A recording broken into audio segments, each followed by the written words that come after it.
이화영 전 경기도 평화부지사가 2018년 말 북한과 경기도 관계가 경색될 위기에 처하자 북한에 이런 제안을 했습니다. 경기도 쌀 10만 톤 지원을 약속한다는 친서를 보냈다는 주장이 불거졌습니다. 신문 보시죠. 북한이 화를 내자 이화영 전 경기도 평화부지사가 쌀 10만 톤 줄게라고 약속을 한 겁니다. 2018년 11월에 있었던 일이라고 하는데 북한 조선 아태비 김성회 실장이 중국 선양에서 김성태 전 회장을 만나서 경기도가 북한 스마트팜 사업을 지원하기로 해놓고 약속을 지키지 않는다. 화를 냈다고 합니다. 이 소식을 전해들은 직후에 이화영 경기도 당시 평화부지사가 쌍방울에게 이 얘기를 듣고 북측에 쌀 10만 톤 주겠다 이렇게 얘기를 한 겁니다. 그리고 안부수 회장이 또 경기도의 쌀을 북한에 지원하겠다는 약속을 과연 이화영이 혼자 할 수 있었을까?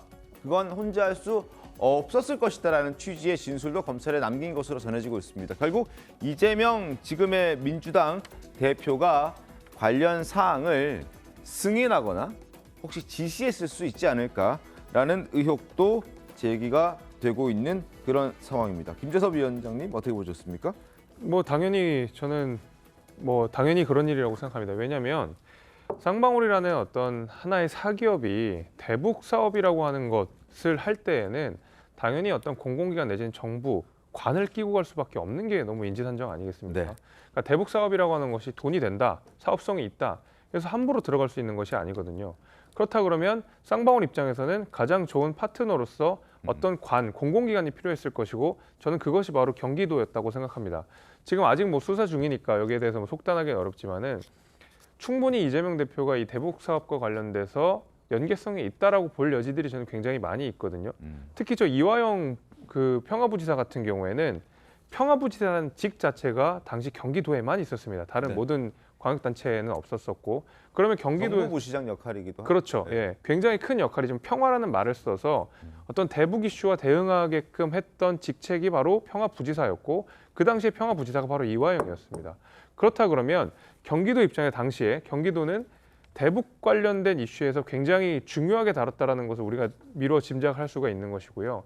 당시에 이화영 지사, 지금 여영 지사가 구속 수감돼서 어떤 수사를 받고 있는 것은 결국 쌍방으로부터 법인카드를 이용했던 뇌물죄로서 지금 하고 있는 거 아니겠습니까? 네. 그렇다 그러면 경기도에서 굉장히 중요한 역할을 맡고 있었던 이화영 부지사와 대북 사업을 하고 싶었던 쌍방울 이렇게가 연결이 되어 있다는 것은 우리가 누구나 짐작할 수 있고 당연히 쌍방울이라는 어떤 사기업 입장에서는 경기도라고 하는 아주 믿음직한 파트너를 같이 가야 된다라고 생각할 수밖에 없고요. 저는 그런 의미에서 이 방용철 쌍방울 부회장의 어떤 말, 경기도가 아니었으면 대북 사업을 하지 않았을 거다. 이 말이 저는 충분히 신뢰가 된다고 생각합니다. 알겠습니다. 자, 살펴봐야 될 부분들이 하나 더 있습니다. 김성태 전 회장과 이재명 대표가 지금까지 언론에 알려진 통화 횟수는 모두 5차례입니다. 검찰의 수사 결과이기도 한데 이 대표는 전혀 통화한 결과가 없다고 이야기한 적도 있었습니다. 일단 그 목소리부터 듣고 이야기하겠습니다. 저녁 만찬 자리에서 이화영 부지사가 전화를 바꿔줘서 통화를 했다는 거 아니겠습니까? 상식적으로 그게 가능한 얘기입니까? 재미가 없잖아요, 소설이.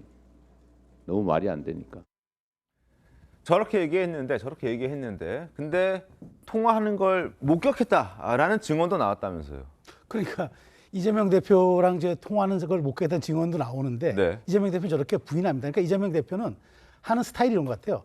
결정적인 물증이 나오거나 할 때까지는 일단 모르쇠로 인정하다가 그다음에 그런 것들이 나올 징후가 보이면은 살짝 또 말을 바꿔서 알 수도 있었다. 기억이 날 듯하다. 혹은 그랬을 것 같아라는 이게 추정으로 또 답변합니다. 그러니까 저는 이렇게 공인의 말의 무게가 당연히 무거워야 되는데 이재명 대표가 너무나 말을 바꾸니까 예전에 정치적으로 존경한 박근혜 대통령 존경한다고 했는데 진짜 존경한 줄 아느냐. 이거는 저는 최소한 정치적인 거라고 치더라도 이렇게 본인의 사법적인 영역 그다음에 재판의 영역에서조차 사실로 나타날 수 있는 것들까지 저렇게 모르쇠로 일관하다가 불리한 징후가 나타날 때는 그럴 수도 있다고 말을 바꾸는 거는 저는 이거는 재판부가 이거는 좀 많이 감안할 거라고 봐요. 그래서 최소한 공인의 말의 무게에 대해서는 엄격한 잣대를 들이대 주는 게 저는 맞다고 생각합니다. 해당 발언이 언제 나왔냐면 지난주 금요일에 나왔습니다. 수원지법에 있었던 이화영 전 부지사 뇌물 및 정치자금법 위반 공판에서 방용철 쌍방울 그룹 부회장이 이렇게 얘기를 한 겁니다. 두 사람이 이화영 전 부지사나 이태영 변호사 전화로 통화하는 것을 본 적이 있다. 단 직접 만나거나 전화 번호를 알아서 통화한 건 없는 걸로 알고 있다. 친하단 표현은 맞지 않다. 이렇게 설명을 하긴 했습니다. 예. 네, 제가 이날 재판에 제가 좀 참석을 했었습니다. 그렇군요. 변호인으로 간 건 아닌데 네. 예, 뭐 관련 사건을 하고 있어가지고 갔는데요. 이날 이 방용철 부회장에 대한 반대 신문, 그러니까 검찰 측에서 방용철 부회장에 대해서 신문을 한 내용이 있고요. 그걸로 끝나버렸어요. 이제 다음 주에, 그러니까 이번 주죠. 이번 주 금요일 날 이제 변호인 측에서 이화영의 변호인 측에서 이 방용철 부회장에 대한 반대 신문을 하거든요. 이제 검찰이 물어본 거에 대해서 다시 한번 반대로 한번 확인하는 모습을 할 텐데요. 그날 그래서 지금 기사는 이렇게 나와버렸는데 그날의 중점은 오히려 그 현장에서의 중점은 뭐 전화 통화한 걸 봤다 안 봤다라기보다는 오히려 그 마지막 말이 더 있었어요. 친한 것 같지는 않더라. 자기가 봤을 때 친하다는 표현은 아니다. 그냥 뭐 서로 알고 뭐 통화는 했을 수도 있는데 뭐 그럼 친하냐 안 친하냐 검찰이 물어봤는데 뭐 친한 거라고 보기는 좀 힘들다라는 게 오히려 그 현장에서의 좀 방점이었고요.